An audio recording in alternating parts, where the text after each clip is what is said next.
So here we have a water pan that was dug. It looks like probably 3 acres. And then they had a drain, and the drains would go over to the other side of the hill to some big biosand filters. But in principle, that was a great idea. But here there's never water. This pan does not hold water, so therefore those filters aren't working and aren't any good any longer. So Happy and I are standing, this is the Sendemke area, and this is an example of where the people would come and get their water to drink every day. This is a hand-dug water pan, so much like the one we saw earlier that was dry, this has water in it, but as you can see, there's a lot of stuff going on in there, bugs, frogs. It's very dirty, but this is what they were drinking before, and then we came to introduce biosand filters. And so they can put this water into a biosand filter. Once it runs its course through it, it comes out clean, no bacteria. So we're trying to get as many biosand filters as we can. We'll show you an example of the biosand filters that we have in the field. And one biosand filter costs us around $100 US to make. So you can sponsor 1 filter, you can sponsor 10 filters, you can sponsor as many filters as you want. The amount is around $100 US. You can send it. That's the money that we would send to Happy. He buys the materials, hires guys locally to help him, and they build them, clean the sand, and get them installed for us. So now we've made it to the bottom of Sendemke, and this is a water line that was ran out here by another organization. This is the last kiosk that stops here. So we have tapped into this water line, and we've gone 2 kilometers that way to a church and village, and 2 kilometers that way to another church and village. This one is Chongojeni. This one is Sendemke. We have a generator inside of here and a pump, a Grundfos pump that pumps the water. We had to have a pretty big one. Last year we had the pump go bad and generator go bad, so we bought a new pump, which is bigger, and a new generator, which is also bigger. So I'll have you just take a look inside of the building, and you can see what we have going on with our Grundfos pump and the generator. And there to the right is the old pump that blew up. So it's a bit smaller. So we decided, since we're getting a new one, we might as well get a bigger one that can pump the water faster and use less energy. And the water committee that's local here, they're the ones that fill the gas. They're the ones that maintain everything for us at their cost. So this is an example of one of our biosand filters. It's made out of concrete.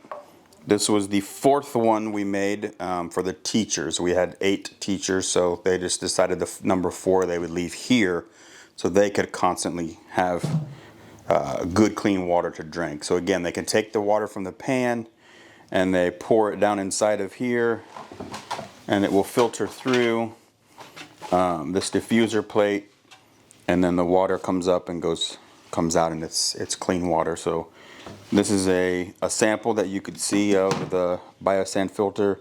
Once it's full, no one's moving it. It's not worth any money, but it just costs us materials to make it and the sand that's inside. And so when we install a filter, it needs to be inside of somewhere. So usually inside of the people's homes, they have a little small space in the corner that they put the filter, so then they have drinking water.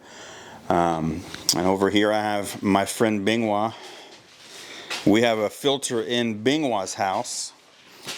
So I've known Binghua since he was 3 years old. He's my good friend, and I support him in his school here. And my wife also helps support the school here. We're going to show you a little bit of the school and some of the needs that the school needs. Binghua, you want to say hello? Hello. Say, so what's your name? Tell them your name. Your name. Solomon. No, Mimini Binghua. Yes. Say that. Mini Binghua. Yeah, this is Binghua. Binghua is 9 years old, and he goes to school here. He's a good student, right? Yes. Yes. All right, Binghua. Let's go show people around, okay? Yes. All right. So here I'm standing in front of one of the water kiosks. So we kind of modeled the same as all the rest so that people would understand what it is. And we have a 10,000 liter tank here. Water is pumped from that pump house that I showed you earlier. And it's about 2 miles downhill. So we have to pump the water up here.